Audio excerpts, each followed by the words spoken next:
کچھ لوگ اہل بیت کو صحابہ سے جدا سمجھتے اور کچھ صحابہ کو اہل بیت سے جدا سمجھتے. اکثر ناخوان، اکثر نقیب، ان پڑھ، جاہل، قرآن و سنت کے عاری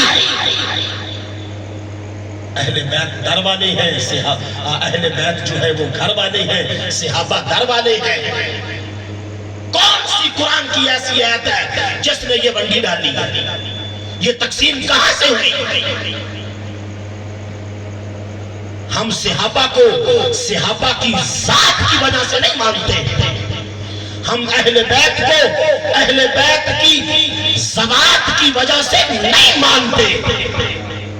ہم اہل بیت کو مانتے ہیں تو محمد رسول اللہ کی وجہ سے مانتے ہیں. اگر حضور نہ ہوتے تو اہل بیت کا کوئی مقام نہ ہوتا. حضور ہے تو فاطمہ ہے، فاطمہ ہے تو پھر جا کے حسن حسین ہے. اگر ماں ہی نہ ہوتی تو بیٹے کہاں ہوتے؟ اور اگر باپ نہ ہوتا تو بیٹی کیسے ہوتی؟ ہم نے، ہمارے مولویوں نے اللہ ماشاءاللہ جو حق بیان کر رہے ہیں عوام کو دیکھے بغیر وہ کر رہے ہیں.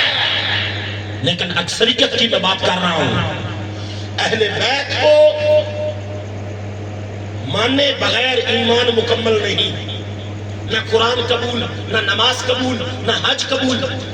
مستدرک للحاکم میں حدیث پاک ہے، آقا کریم صلی اللہ علیہ وآلہ وسلم نے فرمایا بندہ مکے چلا جائے اور مکے جا کے حجر اسود اور مقام ابراہیم کے درمیان کعبے کے دروازے کے سامنے بندہ مصلی ڈالے، دن کو بھی عبادت کرے، رات کو بھی عبادت کرے، ساری زندگی داڑھی رگڑ کے عبادت کرے، روزہ رکھے.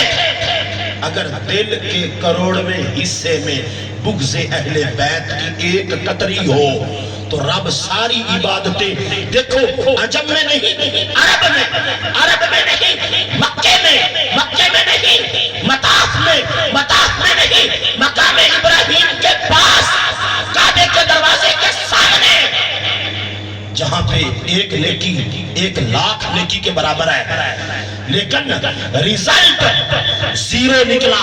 کیوں؟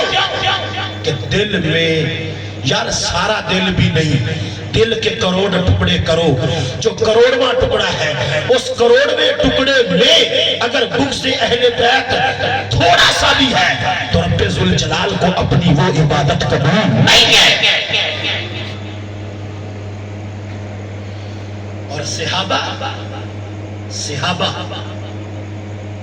جنہوں نے سب کچھ حضور پہ قربان کر دیا، جنہوں نے قرآن جمع کیا، اگر صحابہ معتبر نہیں تو پھر قرآن معتبر نہیں.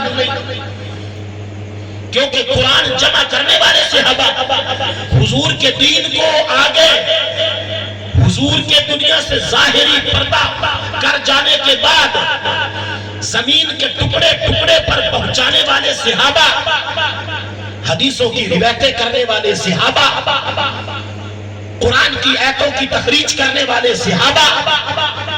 تو اہل بیت اور صحابہ یہ دو ایسے بنیادی رکن ہیں جن کے بغیر محمد سمجھ نہیں آتا.